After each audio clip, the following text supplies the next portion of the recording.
नुकताच big बॉसचा grand finale पार पडला।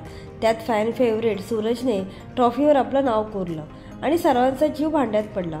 सर्व महाराष्ट्राने सूरजला मोठ्या प्रमाणावर सपोर्ट केला, पण बिग बॉसकडून काहीतरी चालूगिरी केली जाण्याची शक्यता नाकारता येत नव्हती। हिंदी बिग बॉसमधून आलेली निक्की तांबोळी हिला या शोमध्ये स्पेशल ट्रीटमेंट दिली जात असल्याचं अनेकांनी पाहिलं आहे। असा पक्षपातीपणा प्रेक्षकांना रुचत नव्हता। शेवटी हा एक रिॲलिटी शो आहे, त्यामुळे उघड अशी चालूगिरी चाहते खपवून घेणार नव्हते। याचाच बिग बॉसला अंदाज आला, तरीही निक्की टॉप 3 मध्ये पोहोचलीच। शेवटी जेव्हा वोटिंग सुरू झालं तेव्हा निक्की 5 नंबरवरून चढत 3ऱ्या नंबरवर आली, तेव्हा चाहत्यांचा जीवाचा ठोका चुकला। कारण निक्की तांबोळीला एवढा सपोर्ट नसतानाही भरपूर वोट मिळत होते। मात्र ही चालूगिरी आपल्या अंगलट येईल असे बिग बॉसला वाटले। अनेक वादांनी घेरलेल्या बिग बॉस सीझन 5चा शेवट तरी नीट झाला।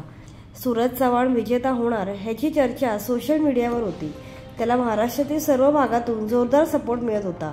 मूळचा बारामतीचा असलेला सूरज हा सुरुवातीला टिकटॉक आणि यानंतर इंस्टाग्राममुळे प्रेक्षकांच्या पसंतीस उतरला। पण असं असलं तरी सूरजचं वैयक्तिक आयुष्य हे फार खडतर गेलंय।